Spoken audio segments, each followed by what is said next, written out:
Hi everyone, these are the lecture notes for Chapter 20 on phylogenies and the history of life. Okay, so a little bit of information on the diversity of living things. This is like a review from Chapter 1, by the way. All organisms share many characteristics. All organisms are at least composed of one cell, one or more cells. All organisms carry out metabolism, and metabolism is just simply the chemical reactions that keep us alive, that help our bodies function. So cellular respiration is an example of a chemical reaction that's involved in metabolism. But all organisms carry out chemical reactions that help them to function. And all organisms use ATP for energy. And all organisms use DNA for their hereditary information. So this is something that every single organism that we've ever discovered has in common. These are 4 things. All right. It is estimated that there's 1.5 to 2.3 million species. Well, we know that there's 1.5 to 2.3 million species cataloged. The total number of species, we really don't know. It's 5 plus or minus 3 million. Total number of individuals is 100 billion to 1 trillion. And these are estimates. Okay? So the way that biologists group organisms is based on shared characteristics, shared traits. And they get this information from fossil records, morphology, which is form. Morphology just means form or structure.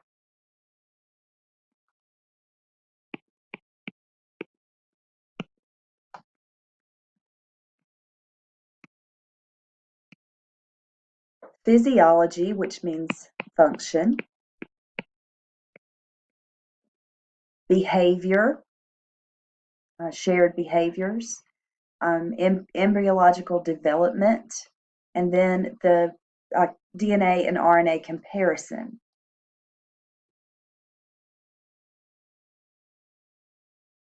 This is an unrooted phylogenetic tree that shows you the different living things and how they're classified. Let me see, let me look at it. So it looks like to me that this is the common ancestor. And the common ancestor diversified into the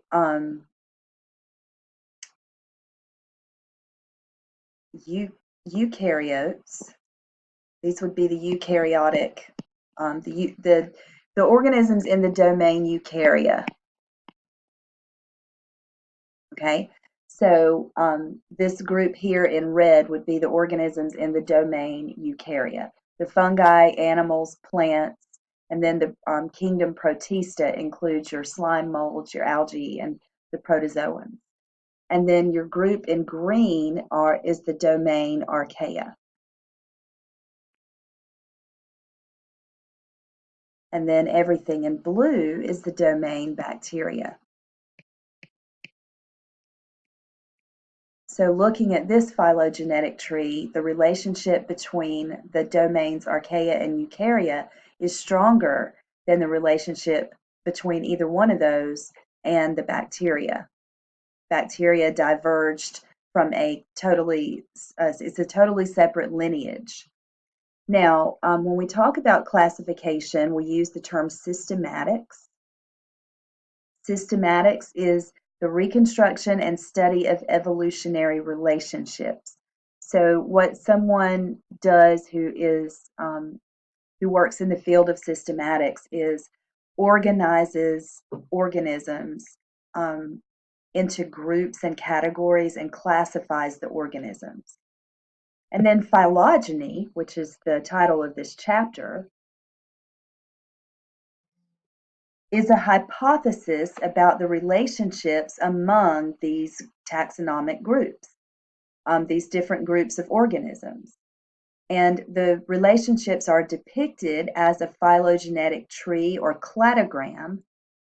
And you can think of it kind of like a family tree, only it's different organisms.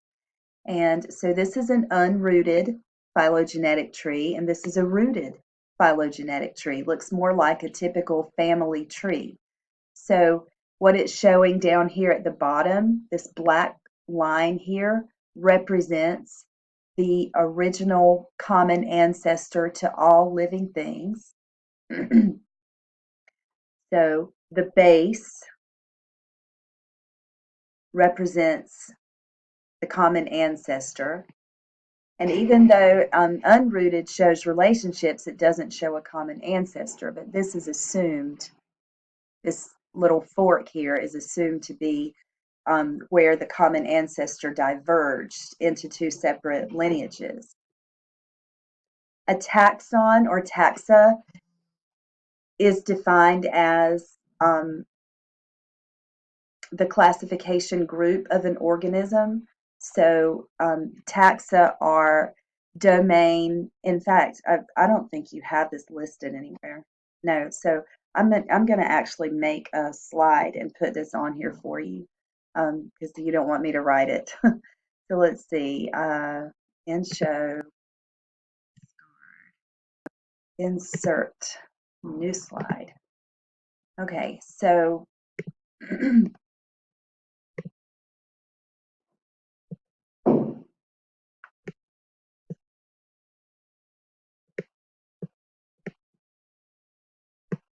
okay, we're going to put classification groups.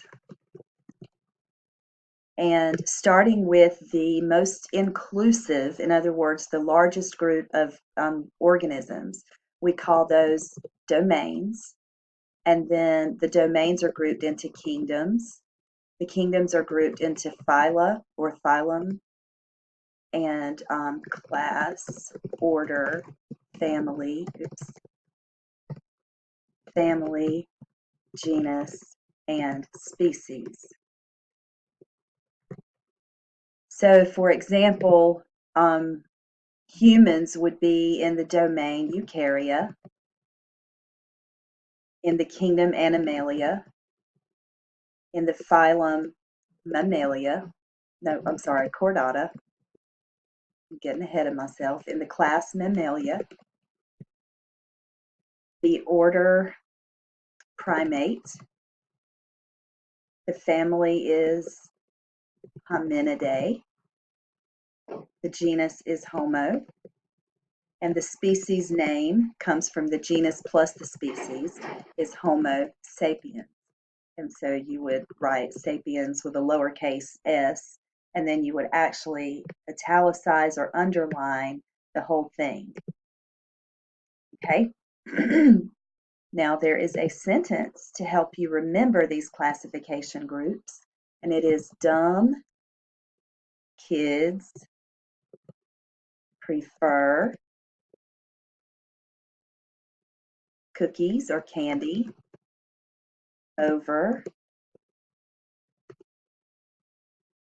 fresh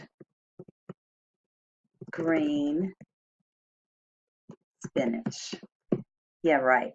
Okay, so there's also another one that leaves out the domain, but it's King Philip's cousin ordered 5 great steaks. That's another sentence.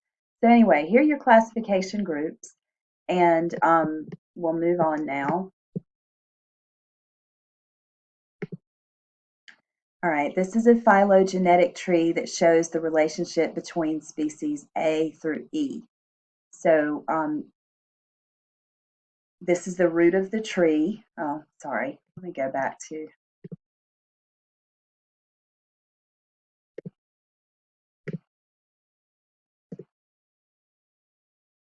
Okay, so this is the root of the tree. This is the common ancestor to all of these groups, and the groups are called clades. So E is a clade all by itself.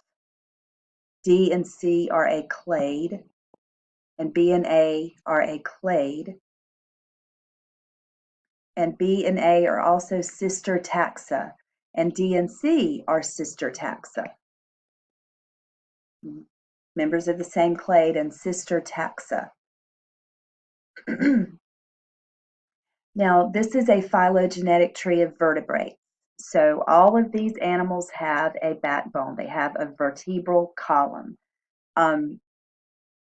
Well, actually, one doesn't. I'm so sorry. But the vertebral column, yeah, is if it does have a vertebral column, then yes, then you're going to look at all of these organisms here. But if it does not, it's a lancelet. So a lancelet is an organism that does have a spinal cord, but it doesn't have vertebrae supporting the spinal cord.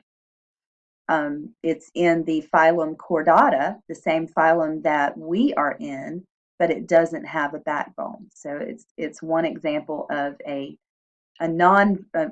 invertebrate that's in the phylum Chordata. Now, next question, if it does have a vertebrae or backbone, does it have a jaw? If the answer is no, it's a lamprey. If the answer is yes, then we move on and ask, does it have legs? If the answer is no, it's a fish.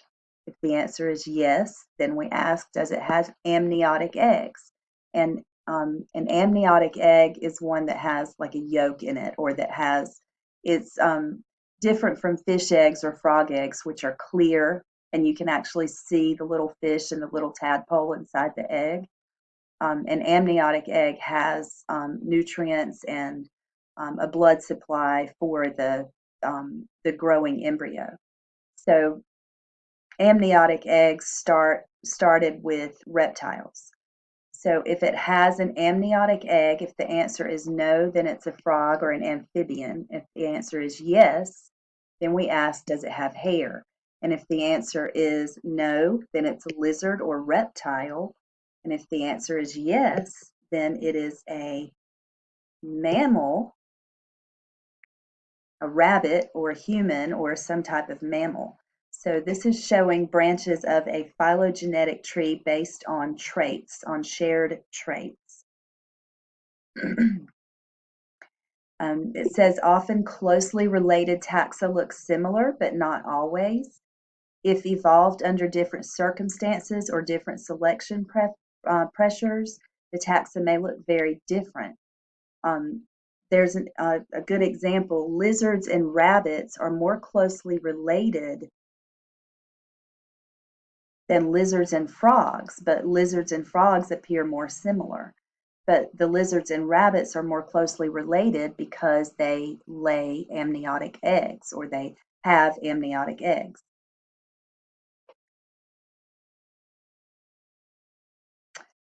Taxonomy, here it is.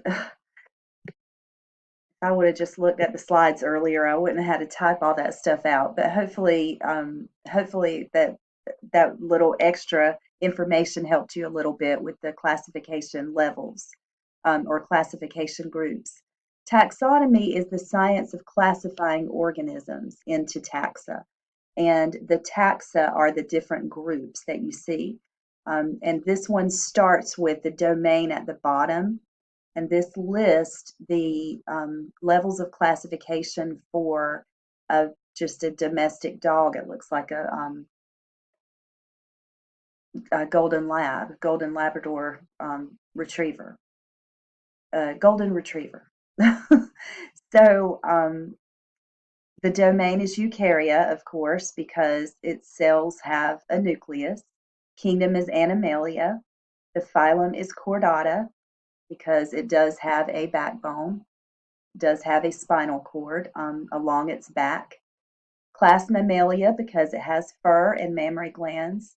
Order Carnivora, because they are carnivores, or at least actually domestic dogs now eat vegetable matter, but anyway, they're in the past they were carnivores. They definitely have the canines, that carnivores have.